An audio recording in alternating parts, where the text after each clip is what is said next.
Hello everyone, I'm Karthik. Welcome to this video. This is an introduction video for my upcoming series on object-oriented design patterns. In this video, I'll talk about what is an object-oriented design pattern is and what is the significance of these and how learning them can make you a better programmer. We'll see all of this in this video. So without any further delay, let's get started. What is a design pattern? A design pattern is like a common template to solve a design problem. Think of it like this. Imagine you are building a house. Instead of inventing a new way to design doors every time, you can reuse a already proven design. Similarly, in software development, whenever you encounter a code design situation or code design problem, instead of writing your own ad hoc solution from scratch, we can reuse the power of our design patterns and implement them in our code bases. And these design patterns always guarantee at making our code base cleaner, more maintainable, and easier to extend. Let's talk about what are different types of design patterns out there. Number one is the creational patterns. Creational patterns are a subset of object-oriented design patterns used for object creation design tasks or problems. You can think of it like whenever we are creating objects, we use these type of different types of creational patterns for our necessity to create objects or classes. Let me give an example for this. You want to design a class which should have only single instance throughout the entire runtime. How would we design? So this is one of concrete example. We'll dive deep in my upcoming videos regarding this. Number two is the structural patterns. Structural patterns are about how we organize our classes and objects in a flexible way. We can write a code base that works according to our requirements, but the real question is the code base is flexible and extensible? I can give you a small example. Imagine you write a code base that's working fine, and after a couple of new requirements, it has grown into a big complex code base. Now you want to plug in a new feature without touching any old code base. If this requirement satisfies, I mean, if you can push a new requirement with minimal number of changes or no changes in the old code, then we can say that your code base is extensible or flexible. That's where structural patterns comes into play.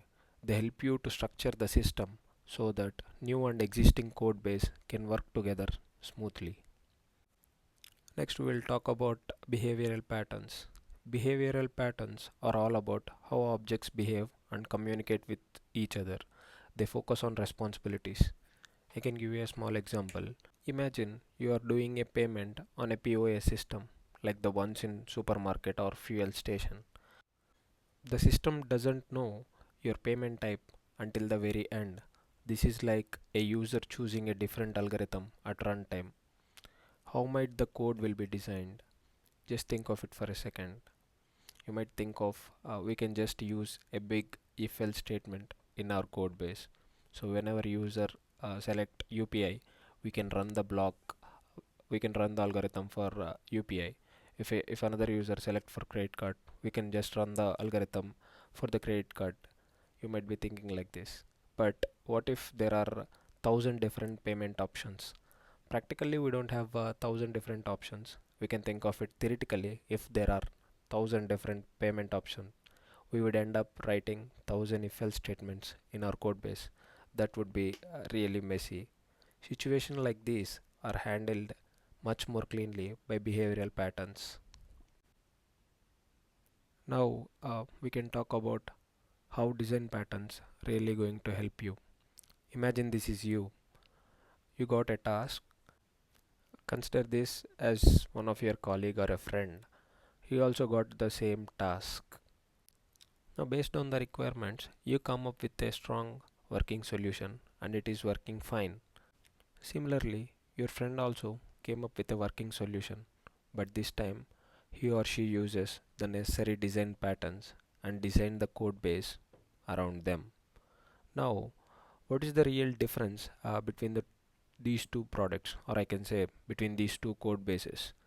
The white car is working now, but we don't know if any new requirement comes in the next 3 years. Can we add it with minimal changes, or will it break everything? But in case of green car, we are confident the code base is flexible and extensible, and we can handle any upcoming new requirements and changes much more easily.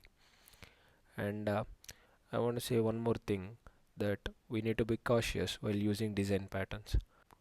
You, you should try to choose only the necessary patterns for the respective problems. Otherwise, you might end up making your code base unnecessarily large and complex. With this, we came to the end of the video. Thank you so much for watching till the end of the video, and feel free to add a comment if you have any kind of a questions, or if you like the video or anything you dislike about the video. I'll try to reply as soon as I can, and I'll see you in the next video.